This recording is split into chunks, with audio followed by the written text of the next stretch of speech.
మెదక్ జిల్లా చేగుంట నార్సింగ్ మండలాల్లో ఉన్న 80 మంది కళ్యాణలక్ష్మి షాదీ ముబారక్ లబ్ధిదారుల చెక్కులను జిల్లా ఇన్ఛార్జ్ మంత్రి కొండా సురేఖ దుబ్బాక ఎమ్మెల్యే కొత్త ప్రభాకర్ రెడ్డి ఆధ్వర్యంలో లబ్ధిదారులకు చెక్కుల పంపిణీ చేశారు. అనంతరం స్టేజిపై ప్రోటోకాల్ వివాదం నెలకొంది. వేదికపై కాంగ్రెస్ పార్టీ ఇన్ఛార్జ్ చెరుకు శ్రీనివాసరెడ్డి వేదికపైన కూర్చోవడంతో ఎమ్మెల్యే అభ్యంతరం వ్యక్తం చేశారు. అనంతరం చెరుకు శ్రీనివాసరెడ్డి మాట్లాడుతూ కొత్త ప్రభాకర్ రెడ్డి ఇప్పటికైనా చిల్లర రాజకీయాలు చేస్తే సహించేది లేదని, తాను దుబ్బాక నియోజకవర్గ అభివృద్ధి కోసం జిల్లా ఇన్ఛార్జ్ మంత్రితో నిధులు తెచ్చి అభివృద్ధి చేస్తున్నానని తెలిపారు. ఇరు పార్టీల మధ్య తోపులాట నినాలతో మారుమరుగుపోయాయి. చివరికి పోలీసులు జోక్యం చేసుకుని ఇరు వర్గాలను శాంతింపజేశారు. శాసనసభ్యులు సోదరులు ప్రభాకర్ రెడ్డి గారికి మరియు ఇక్కడ ఇన్ఛార్జ్ మా నాయకుడు శ్రీనివాస్ రెడ్డి గారికి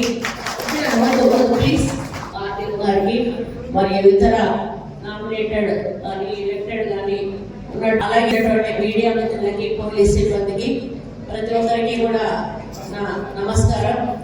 ముఖ్యంగా ఇది ఒక మంచి కార్యక్రమం. ఒక ప్రభుత్వం ఉన్నప్పుడు కొన్ని పథకాలను ప్రవేశపెట్టినప్పుడు మళ్ళీ ప్రభుత్వాలు మారినప్పుడు ఆ పథకాలను కంటిన్యూ చేస్తుంది అంటే అది మంచి పథకం అని మనం భావించాలి. అప్పుడు రాజశేఖర రెడ్డి గారు ఉన్నప్పుడు రాజీవ్ ఆరోగ్యశ్రీ లాంటి కార్యక్రమాలు కానీ, ఫీజు రియంబర్స్మెంట్ లాంటి కార్యక్రమాలు కానీ, రైతు రుణమాఫీ లాంటి కార్యక్రమాలు కానీ చేసినప్పుడు మళ్ళీ వచ్చే ప్రభుత్వం వాటిని టేక్ ఓవర్ చేసి మళ్ళీ కంటిన్యూ చేయడం జరిగింది.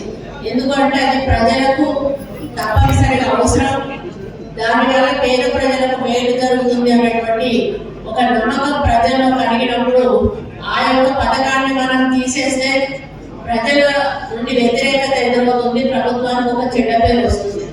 అదేవిధంగా పోయిన ప్రభుత్వంలో కళ్యాణ లక్ష్మి కానీ, షాదీ ముబారక్ కానీ పెట్టినప్పుడు నిరుపేదలు వాళ్ళ కుటుంబాల్లో కనీసం పెళ్లి బట్టలు కూడా కొనుక్కోలేనటువంటి పరిస్థితుల్లో ఉన్న వాళ్ళకి ఈ యొక్క కళ్యాణ లక్ష్మి షాదీ ముబారక్ ద్వారా వాళ్ళకు పిల్లలకు కొంత ఒక స్థాయిలో పెళ్లి చేసుకునే అవకాశం కలిగింది.